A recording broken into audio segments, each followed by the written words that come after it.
আসসালামু আলাইকুম। এই যে স্ক্রিনে ছবিগুলো দেখতে পাচ্ছেন, দাঁত অনেকটা হলুদাভ হয়েছে, দীর্ঘদিনের খাদ্য কণা জমে জমে দাঁতে ছোট ছোট পাথর হয়েছে, এবং এই কারণে কিন্তু দেখবেন এদের মুখ থেকে অনেক দুর্গন্ধ বের হয়। তো এটার জন্য যদি আপনারা ডেন্টিস্টের কাছে যেতে চান তবে তো অবশ্যই ভালো, আপনি ক্লিন করতেই পারেন। কিন্তু যদি চান যে বাসায় আমি কিভাবে ক্লিন করতে পারি, একদম চমৎকার একটা ওয়ে আমি আপনাদেরকে বলে দিচ্ছি।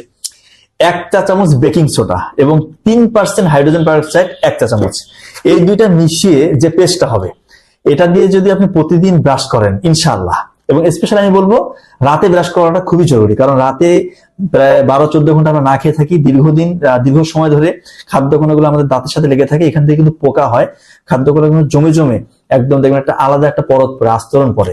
এই কারণে বলবো ব্রাশটা করবেন রাতের বেলা। তার মানে 1 চা চামচ বেকিং সোডা, 1 চা চামচ 3% হাইড্রোজেন পারঅক্সাইডের মিশ্রণ, এই দুইটা মিশিয়ে যে পেস্টটা হবে, এটা দিয়ে যদি প্রতিদিন ব্রাশ করেন কয়েক সপ্তাহের মধ্যে দেখবেন ইনশাল্লাহ রেডিক্যাল চেঞ্জ, আপনার দাঁত চকচকে ধবধবে সাদা হবে ইনশাল্লাহ। ধন্যবাদ সবাই।